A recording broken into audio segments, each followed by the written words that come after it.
भगवते वासुदेवाय. श्रीमद्भगवद्गीता अध्याय 2 आपण श्रवण करत आहात.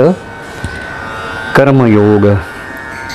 आज आपण श्लोक क्रमांक 47 ते 59 श्रवण करणार आहात.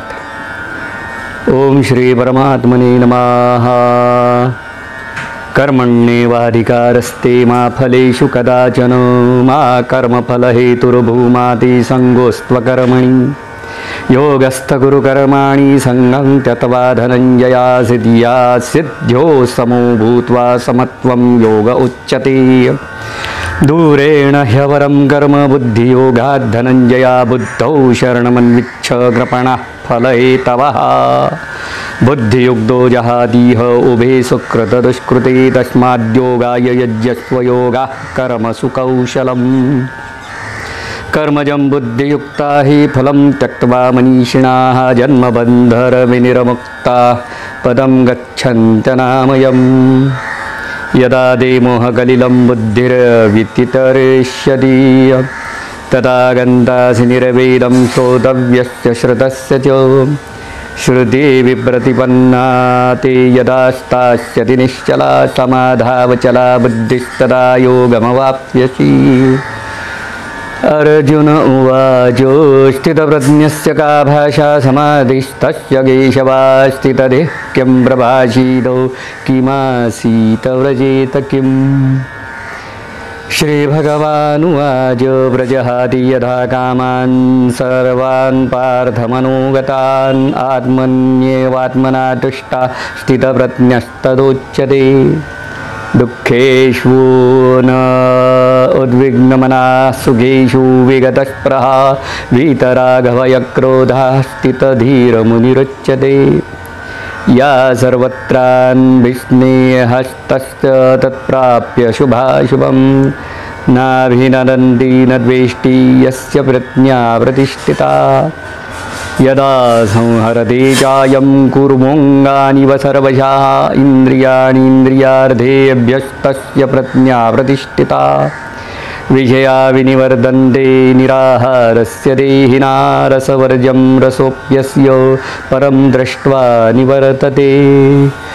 श्रीकृष्णार्पणमस्तु. ओम नमो भगवते वासुदेवाय. आता आपण या श्लोकांचा सारांश बघूया. मित्रांनो, याआधी आपण पहिल्या अध्यायात ज्ञानयोग बघितला. ज्ञानयोग आणि आता आपण श्रवण करत आहात कर्मयोग. भगवद्गीतेमध्ये या साधना दिलेल्या आहेत त्या 3 प्रकारच्या आहेत. ज्ञानयोग, कर्मयोग आणि भक्तियोग. आता 3 प्रकारची शक्ती आपल्याला भगवंताने प्राप्त करून दिलेली आहे. एक जाणण्याची, एक दुसरी म्हणजे कार्य करण्याची शक्ती आणि तिसरी मानण्याची शक्ती. अर्थात श्रद्धा, विश्वास ठेवण्याची शक्ती. यापैकी जाणून घेण्याची जी शक्ती असते तिचा उपयोग आपण ज्ञानयोग साधनेसाठी करतो आणि कर्म करण्याच्या शक्तीचा उपयोग कर्मयोग साधनेसाठी होतो. आता मानण्याची शक्ती म्हणजे श्रद्धाभाव, विश्वासाच्या शक्तीचा उपयोग हा भक्तियोग साधनेसाठी होतो. जाणण्याची शक्ती म्हणजे जाणून घेणे, स्वतःला जाणणे होय. मित्रांनो, आपण स्वतः एक परमेश्वरी शक्तीचा अंश आहे. तुम्हाला पहिल्या भागात मी सांगितलं, अर्थात अहम ब्रह्मा म्हणजे अहम ब्रह्मास्मीचा बोध होणं म्हणजे आपण स्वतः परमेश्वरी शक्तीचा अंश आहोत हे जाणून घेणं.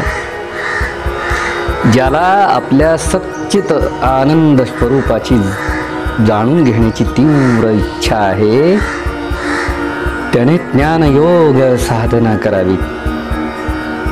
कर्म करायची जास्त आवड आहे, त्याने दुसऱ्याच्या उपयोगासाठी म्हणजे हितासाठी कार्य केल्याने कर्मयोग साधना करावी. विश्वास, श्रद्धा, भाव ठेवून मानण्याच्या शक्तीचा उपयोग भगवंताला आपला मानून सर्व क्रिया त्याला समर्पण करणं म्हणजे भक्तियोग साधना म्हटली जाते. आपण म्हणतो ना की माझी अमुक याच्यावरती श्रद्धा आहे, माझा अमुक व्यक्तीवर विश्वास आहे. श्रद्धा कशी निर्माण होते तर या ठिकाणी थोडक्यात मी सांगितलंय की श्रद्धा ही एखाद्याला समजावून घेणं म्हणजे मनात श्रद्धा निर्माण होते. समजून घेणं म्हणजे मग तो देव असो किंवा तुमच्या रोजच्या जीवनातल्या तुमच्या आयुष्यात येणाऱ्या व्यक्ती असो, कोणी असो, त्याला नीट आपण समजून घेतलं तर त्याच्या प्रती आपल्या मनामध्ये एक भावना निर्माण होते, विश्वास निर्माण होतो. आणि जिथे भावना असते, विश्वास असतो, तिथे श्रद्धा असते. आणि जिथे श्रद्धा असते तिथे क्लॅशेस, वादविवाद होत नसतात. असो, जाऊ दे. आता दुसरा आहे ज्ञानयोग साधना. आता ज्ञानयोग साधना म्हणजे एखाद्याने आपल्याला कामापुरता एखादी वस्तू दिली तर तिच्यावर आपला पूर्ण हक्क असत नाही. मिळालेली आणि वेगळी होणारी वस्तू आपली नसते. हा व्यवहारी सिद्धांत आहे. जी वस्तू आपली असते तिच्यावर आपला पूर्ण अधिकार असतो, परंतु त्यात आपण पाहिजे तसा बदल करू शकतो.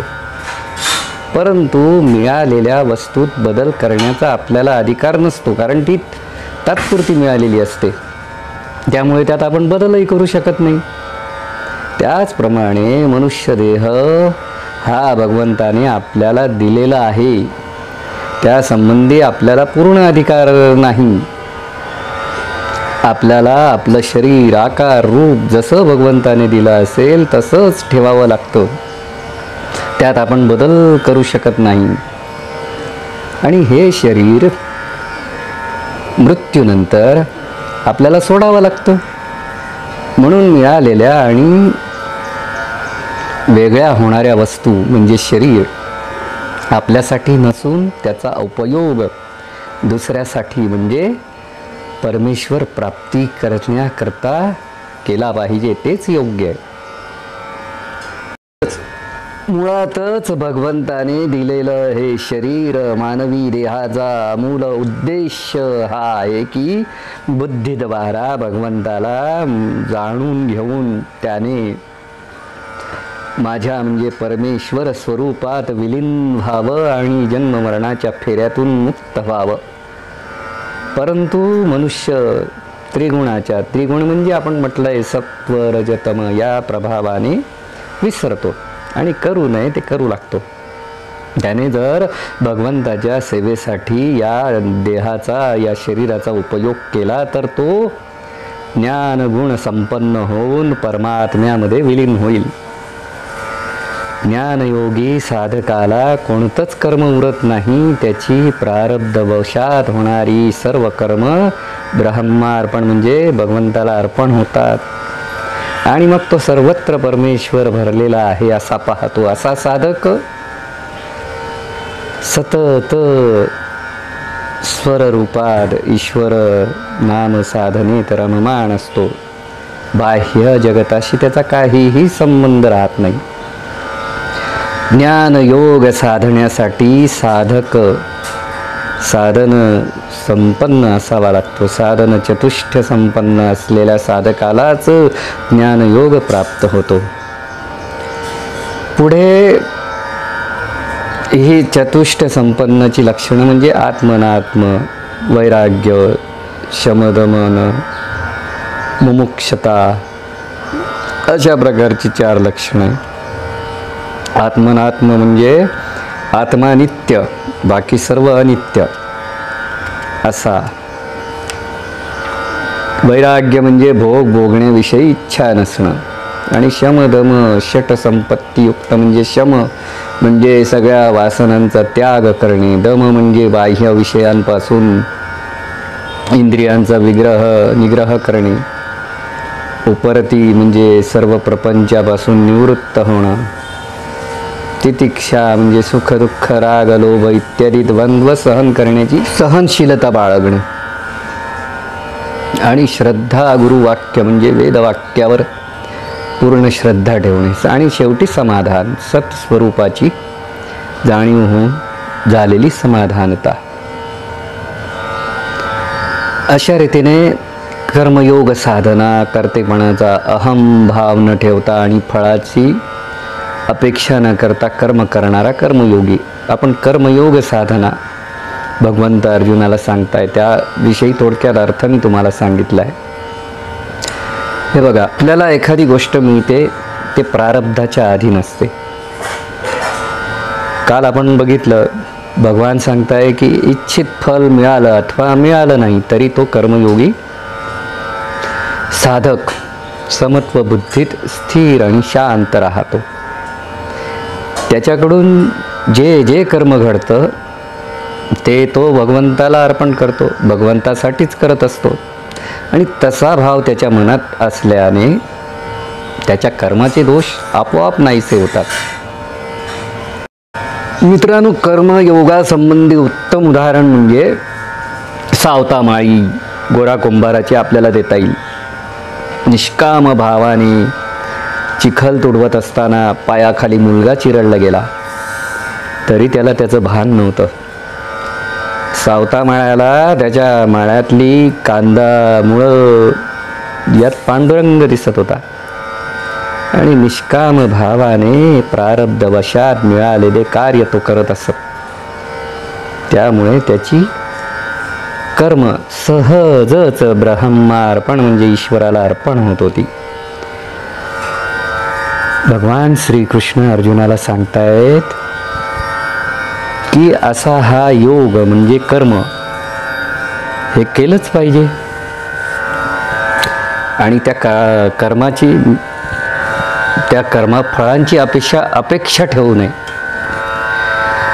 अनासक्तपणे कर्म करण्याची एकदा का आपल्याला बुद्धी होऊ लागली की त्या बुद्धीत पुण्य पाप इत्यादी कर्मफळांचा प्रवेश होत नाही.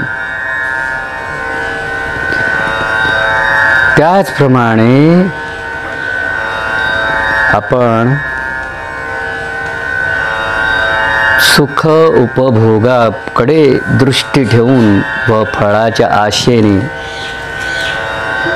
जे दुर्बुद्धीचे लोक कर्म करतात ते परमात्म्याला विसरतात. सकाम कर्म हे फारच कमी प्रतीचं आहे, पण अगोदर निष्काम कर्म जमत नसल्यामुळे सकाम कर्मच करावं लागतं. मग यातून कामना, कर्तृत्वाचा गर्व व फळाचा आस्वाद हे टाकल्यावर निष्काम कर्मयोग साधतो. म्हणून हाच बुद्धियोग भक्कम पायावर उभारलेला आहे. या योगाचा जे आश्रय करतात तेच पाप व पुण्य या दोन्हीच्या बंधनातून सुटून संसार सागराच्या पलीकडे जातात. म्हणून अर्जुना, ज्यावेळी तू मोह टाकशील आणि वैराग्याचा आश्रय घेशील त्याच वेळी तुझ्या ठिकाणी आत्मज्ञान उत्पन्न होईल. आत्मज्ञान उत्पन्न होईल व मागे मिळवलेलं ज्ञान आठवावं किंवा आणखी काही ज्ञान मिळवावं असं तुला वाटणार नाही. या आत्मज्ञानाच्या समाधीच्या सुखात एरवी इंद्रियांच्या संगतीने इतरत्र वावरणारी तुझी बुद्धी ज्यावेळी स्थिर होईल त्यावेळी निष्काम कर्मयोग तुझ्या हातात आला असं समज. आता यावर अर्जुन पुढे परमेश्वराला विचारतोय, देवा, मग असा स्थिर बुद्धी माणूस, अशा स्थिर बुद्धी पुरुषाला काय म्हणतात, त्याला कसं ओळखायचं आणि तो कोणत्या स्थितीत असतो, तो कसा वागतो, मला कृपा करून सांगा ना. श्रीकृष्णार्पणमस्तु. कृष्णाय वासुदेवाय हरये परमात्मने प्रणतक्लेशनाशाय गोविंदाय नमो नमः.